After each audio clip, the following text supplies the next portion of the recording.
excellent. If you grew up in the early days of the internet, you can probably still hear it. That high-pitched sound of a dial-up modem connecting, the familiar voice saying, "You've got mail," and then your mom yelling from the kitchen, "Get off the internet. I need to use the phone." See, the internet was limited, but you could chat with friends on AOL Instant Messenger. I can remember coming home from school and logging on to see if my friends were online.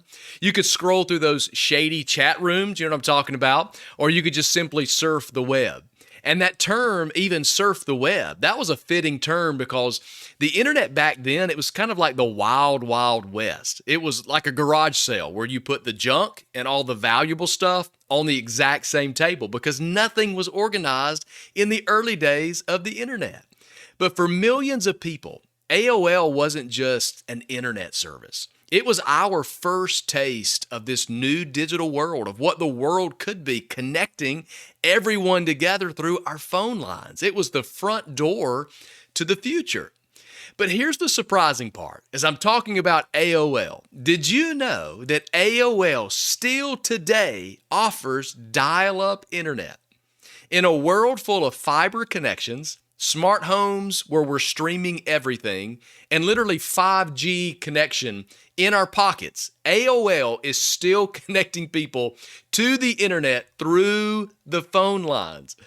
But as of this podcast, in just a few days, AOL will finally disconnect their dial-up services on September the 30th, 2025.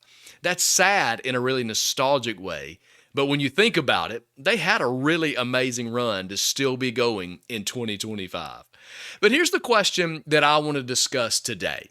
How in the world did a company survive this long offering a service that the rest of the world left behind 2 decades ago? So today we're going to unpack both sides of this story. We're going to talk about the surprising power of nostalgia, the value of serving overlooked markets, and the pull of emotional connection. But we're also going to wrestle with the other side of this, the tension between endurance and evolution, and what happens when a company just survives and doesn't thrive, when it just exists without growing. Because in AOL's long goodbye, these are the lessons in both resilience and in warning. So welcome to the Mind Your Business podcast, the podcast for whatever business is on your mind. Let's get started. Well, that's excellent.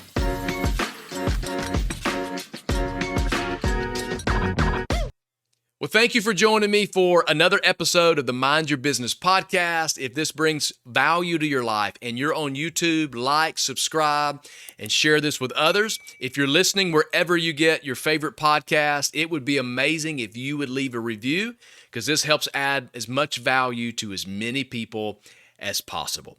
So how in the world is AOL still operating dial-up internet in a high-speed world?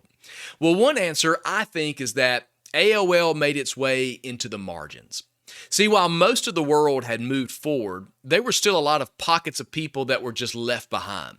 There were small communities in the country that didn't have reliable broadband service. They just could not get it. So they held on to dial-up. Then you have older adults, the people who don't want to deal with switching providers. They don't want to learn a new system. They don't want new technologies. There were people who just said, we want something simple, so we're going to just keep what we have, even if it's slow. So AOL kind of had this specific strategy. They didn't need to capture the whole market. They just needed to serve the people that nobody else was serving. And to their credit, it worked for many decades. See, AOL realized that you don't always need to dominate the mainstream market. Sometimes you can find a need that other people overlook. You can be dependable enough to keep serving that need, and then you can find some relative success. Another thing I think was a part of their strategy is that they hung on to the emotional connection. See, for many people, a whole generation, AOL wasn't just the internet. It was their first username, their first email, their first taste of what the future could be. And for some, their AOL email address, it just became an emotional connection that they've held on to for decades. And I have to admit, I still have my very first AOL email address. Not only is it still active, it's one of the accounts that's still on my phone. Now, it has become my junk mail account, but I still have it and it's still working. It's actually been with me since high school. And I have to admit, sometimes when I log in on the website to get my email, I love that familiar notification. You know the one. You've got mail. See, emotional connection is powerful. When your service or your product or your brand, when it's woven into someone's story, they'll stick with you long after logic says that they shouldn't.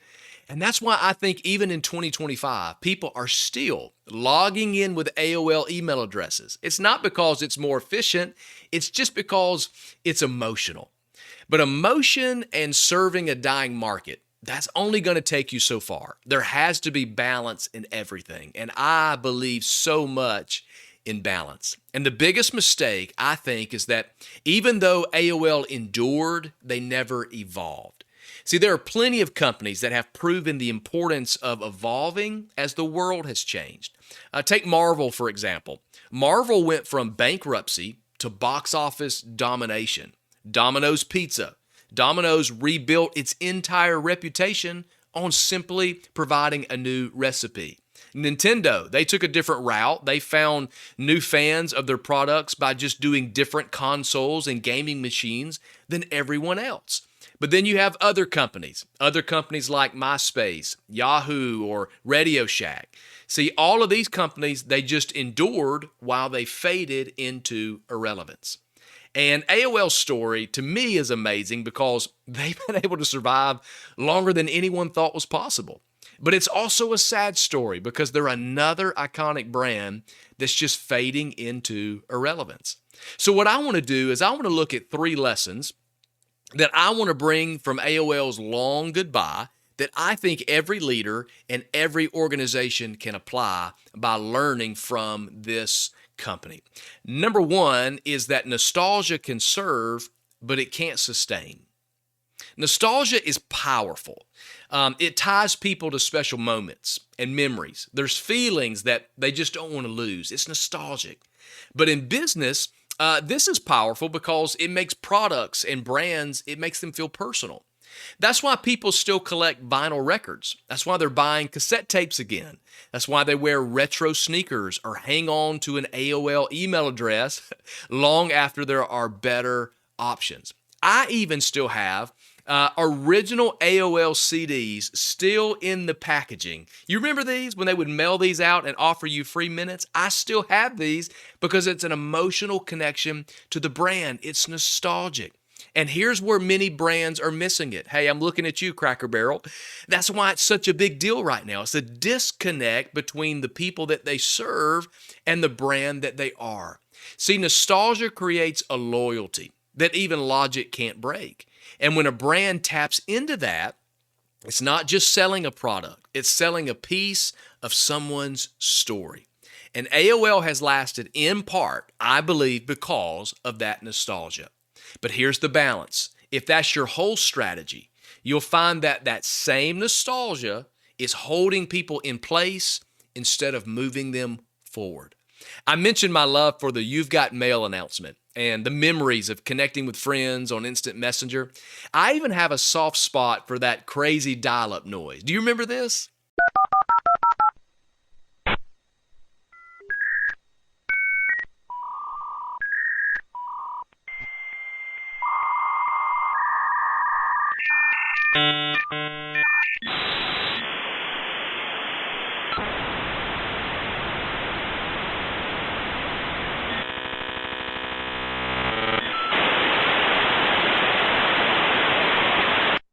But as much as those things hold a sentimental feeling, here's the reality. I don't want to live in that world today.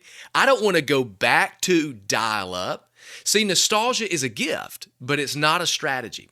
I hope your organization has some emotional equity with your customers.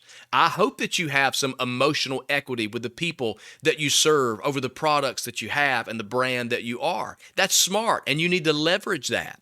You need to honor their memories, celebrate the history that you have, but don't get trapped by it. So an important question that I think you should ask yourself is, What do we need to reinvent now so that we don't become a memory later? We talked about this in a lot of detail on season 2, episode 15 of the podcast. So I encourage you to go back, check out that episode so that you can learn some ways to reinvent yourself and your brand. But for a simple takeaway here today, I just encourage you to take an honest inventory of where nostalgia might be holding you back. And ask yourself, are we still running the same programs that we've always run?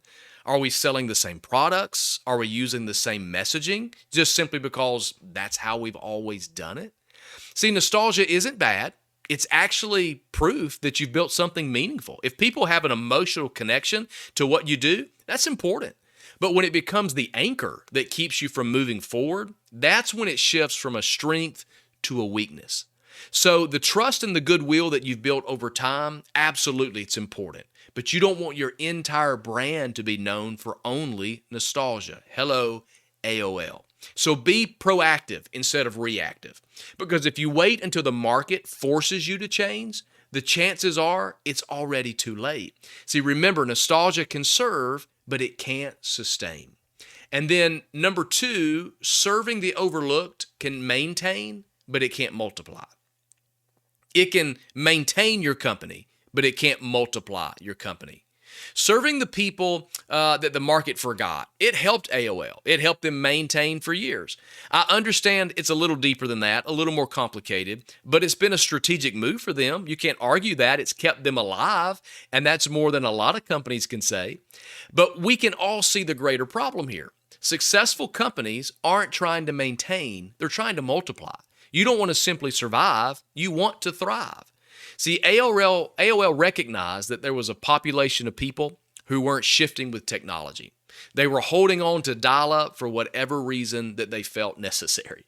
But other companies, they were happy to leave those customers behind. But see, AOL, they saw it as a lifeline. This subset of customers, it gave them a steady stream of subscribers. It just helped maintain their existence. But the problem is that you can't multiply on maintenance because eventually the overlooked, they either evolve or they fade away. And if you haven't evolved with them, the very thing that kept you alive becomes the reason that you die. Dollar General is a great example of balancing this. Like AOL, they noticed a population of people that were overlooked. But their strategy wasn't just maintenance, their strategy was multiplication. See, they didn't just put stores in forgotten towns. That wasn't everything. They shaped their entire model around it. So in other words, their store sizes, their layouts of the stores, the price points that they sell everything for, they're all designed to meet the needs of rural families. They even use data like the proximity to a post office or a church to determine where they're going to put a store. See, they didn't just stop at serving the overlooked. They built on it. They multiplied through it. It was a strategic strategy. Let me give you another example that I think is pretty powerful. We all know that Netflix, the story from DVDs to streaming, and we know those big changes that they made. But we may miss something that they did just like AOL. See, AOL serving a small subset of people, well, Netflix is doing the exact same thing with their proverbial dial-up. See, Netflix noticed that there was a segment of their customers who lived in areas that did not have good internet connections. And because of that, they weren't engaging as much with their service. So instead of just writing those markets off, they actually created the ability to download content offline. See, what started as a fringe feature for just a small subset of users is now a standard feature. My family uses this when we go camping, because a lot of places we camp doesn't have Wi-Fi or doesn't have strong cell service. So we can download everything we want to watch before we leave, so we can watch it when we get there offline. See, AOL, Dollar General, and Netflix, they all served a subset of people that could have been forgotten. But unlike AOL, Dollar General, and Netflix, they found ways to multiply. So the importance of understanding serving all the customers you have, but finding creative ways to evolve and to do it. So to employ this in your organization, pay attention to the people who struggle the most with your product or service. This is an indication for you. Who is struggling with the product or the service that we have? Where do your customers feel left behind? What is it that they're complaining about? What is it that they're having to find workarounds in order to use your service or your product? Or what is it that they're simply tolerating? See, when you can define some of these tension points, you can creatively solve these, and that could be the difference between maintenance or multiplication. Because serving the overlooked, it is valuable, but scaling requires turning those solutions into innovations. And this pulls everyone forward, not just the few who feel forgotten. And then number 3, we need to know that surviving isn't thriving. Surviving does not mean thriving. AOL has survived for decades, but surviving for AOL did not mean thriving. Surviving has kept their lights on, it's kept their servers running, but thriving is a growth mindset. It's a cultural shift. It's changing the circumstances that you're in. A good example is Sears. Think about Sears. It thrived for decades, decade after decade, being a retail powerhouse. But there were signs of survival. They started to show when they were clinging to older systems, older processes, older assumptions, and just older ways of operating as a business.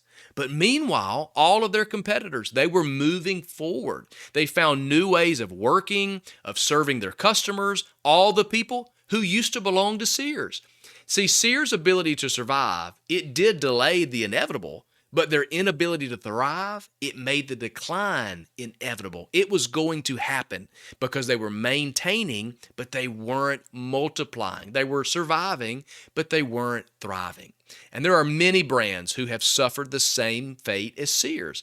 But there's also a lot of brands that were just able to find ways to thrive. Dyson, they started with vacuum cleaners, but consistently innovating. They've moved to hair care, air purifiers, robotics, all things that gave them new income streams, a new ability to serve new markets and new people. Adobe, they went from boxed software to cloud-based subscriptions, and it's helping them continue to thrive. I hate it because I miss just the box and have the software, but it's a model that's kept them alive. IBM, they started as a hardware company, but then they moved to software, then to consulting, to cloud services. See, these were all moves that continually helped them to thrive. Survival won't prepare your organization for what's next.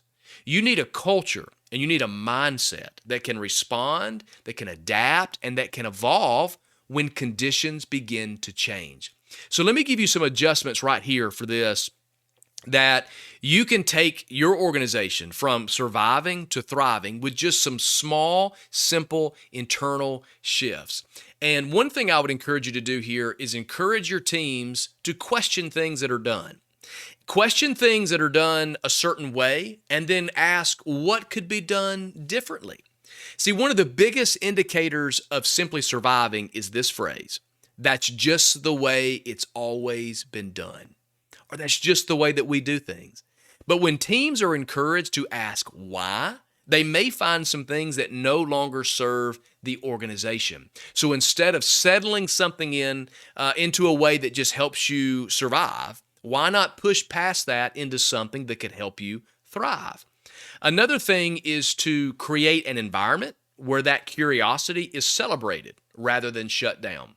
Many organizations don't celebrate the curiosity because they don't have time for it, or they don't feel like other people have the right to speak up or say something. But instituting a simple practice like asking what if or why not, if you give people permission to do that and do that in meetings, everyone collectively together can help find hidden opportunities or fresh solutions that no one else has thought about. The goal isn't to criticize what's been done, but it's to cultivate a culture where questioning is a pathway to improvement. Because when everyone is working on what's next, everyone is moving forward and getting better together. Another thing here is to create systems that allow for these changes or these experiments that you're having. Even the most creative teams, no matter how many questions you ask, they're going to stall if the systems that are in place are too rigid. Many organizations unintentionally, I think it's not always with intent, but unintentionally build processes that prioritize consistency over adaptability.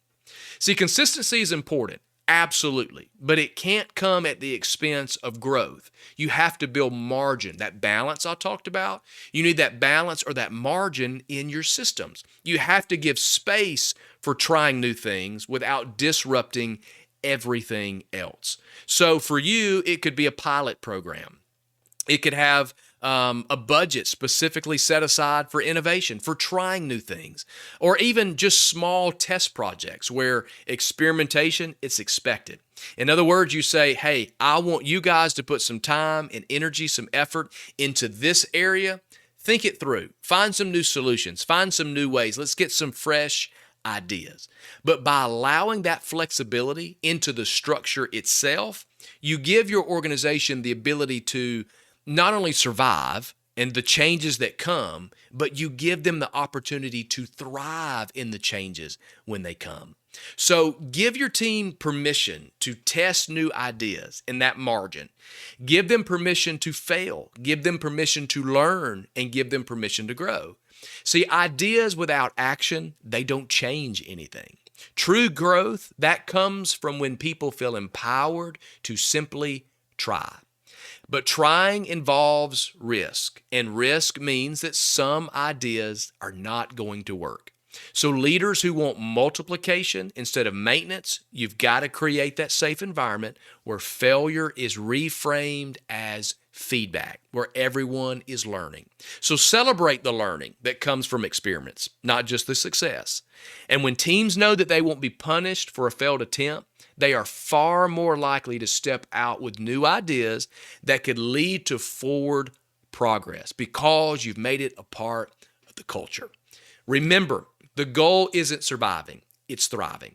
Maybe AOL's story here isn't just a nostalgic farewell. Maybe it's a wake-up call for all of us. Nostalgia, niche markets, and emotional connections, they're valuable and they can keep you around. They're an important piece. But they can't hold your business together.